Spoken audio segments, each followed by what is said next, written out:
आज हम बात करेंगे महाशिवरात्रि, जब सन्नाटा भी ओम नमः शिवाय जप उठे। नमस्कार, मैं हूं आपके साथ रितिका पांडे और आप देख रहे हैं न्यूज़ 21। देखिए, आकाश में घने घने काले बादल छाए थे, पर उनमें बारिश नहीं, एक अजीब सी शांति थी। ये फाल्गुन मास की कृष्ण पक्ष की चतुर्दशी की वो रात थी जिसे सृष्टि के इतिहास में महाशिवरात्रि के नाम से जाने वाला जाना था। नमस्कार, एक बार फिर से स्वागत करेंगे आज खास पैकेज में। देखिए, आज हम बात करेंगे सती के वियोग और शिव के वैराग्य से जुड़ी इस महाशिवरात्रि की अनन्य कथा के बारे में। जी हाँ, कहानी शुरू होती है सती के आत्मदाह के बाद से। महादेव, जो कभी आनंद में तांडव करते थे, अब पूर्ण वैराग्य में थे। उन्होंने अपनी आंखें मूंद ली थी, संसार का संतुलन बिगड़ने लग गया था।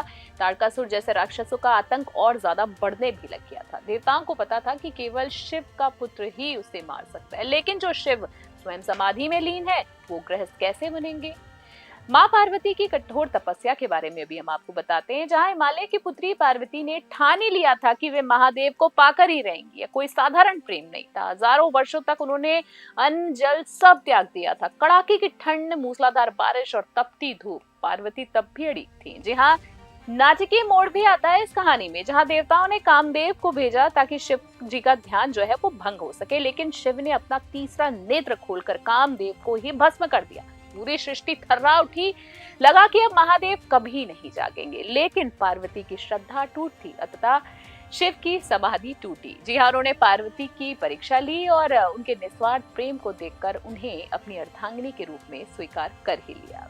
वो अद्भुत बारात के बारे में भी बताएं आपको, जहाँ पूरा देश आज मनाता है जी हाँ महाशिवरात्रि को। तो महाशिवरात्रि की रात शिव पार्वती और शिव के विवाह की रात नहीं है। सोचिए उस दृश्य को जरा सा, एक तरफ सुंदर राजकुमारी पार्वती और दूसरी तरफ हमारे महादेव भभूत लपेटे हुए, गले में सांप और साथ में भूतों प्रेतों और नंदी के गणों की टोली के साथ। ऐसी बारात ना कभी किसी ने देखी थी और ना ही कोई अब दोबारा देख पाएगा। जी हाँ, विवाह संपन्न हुआ, शिव शक्ति का मिलन हुआ। ये मिलन पुरुष और प्रकृति का मिलन था, जिससे संसार में फिर से जीवन और ऊर्जा का संसार भी हो गया। अब बात करेंगे महाशिवरात्रि से जुड़ी अन्य महत्वपूर्ण मान्यताएं भी हैं। इस रात के पीछे केवल एक विवाह ही नहीं, दो अन्य बड़ी घटनाएं भी जुड़ी है। जी आपको बता दें, जहाँ लिंगोत्सव, जी हाँ, इस रात भगवान शिव पहली बार ज्योतिर्लिंग के रूप में प्रकट हुए थे। ब्रह्मा और विष्णु के बीच श्रेष्ठता का विवाद सुलझाने के लिए महादेव एक विशाल अग्नि स्तंभ यानी प्रकाश के स्तंभ के रूप में आए, जिसका कोई आदि था ना कोई अंत, इसीलिए उनको अनादिति कहा जाता है। और अब बात करें हलाहल विष का पान सभी ने सुना है। तो समुद्र मंथन के दौरान जब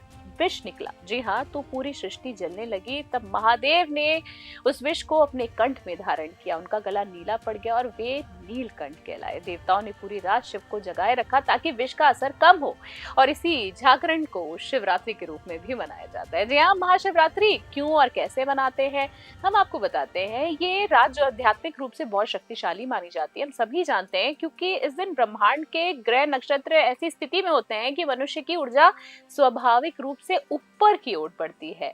जलाभिषेक की बात करें तो शिव को शीतल जल और बेलपत्र चढ़ाया जाता है ताकि उनके मस्तक की अग्नि को शांत रख सके हम। जी हाँ, जागरण की बात करें, रात भर जागकर मंत्रों का जाप किया जाता है। उपवास की मान्यता यह है, मन और शरीर की शुद्धि के लिए व्रत भी रखा जाता है। तो महाशिवरात्रि हमें ये सिखाती है कि अंधकार यानी अज्ञान पर प्रकाश यानी ज्ञान की जीत निश्चित है। पूजा और सरल विधि की बात करें, हम भी अगर व्रत रखना चाहते हैं, आप भी रखना चाहते हैं, तो आप जलाभिषेक कर सकते हैं। शिवलिंग पर गंगा जल चढ़ाइए, दूध चढ़ा सकते हैं, शहद, आपके पास जो कुछ भी हो। भोलेनाथ बड़े ही भोले हैं, कुछ भी प्रेम से अर्पित करेंगे वे स्वीकार कर लेंगे। अर्पण की बात करें, बेलपत्र चढ़ा सकते हैं, उनका प्रिय धतूरा और बेलपत्र भी उनका प्रिय है। सफेद फूल भी चढ़ा सकते हैं, आप अर्पित करें। तिलक की बात करें, चंदन का तिलक लगाएं।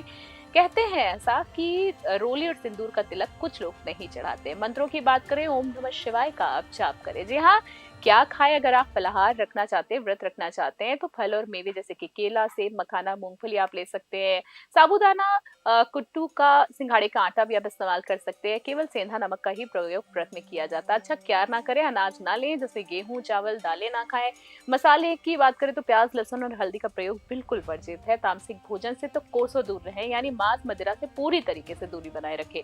ये रात जो है शिव पार्वती के विवाह और महादेव के ज्योतिर्लिंग के रूप में प्रकट होने का उत्सव है। इस रात जागरण करने से मानसिक शांति और आध्यात्मिक शक्ति मिलती है। तो बोले शाम सदाशिव।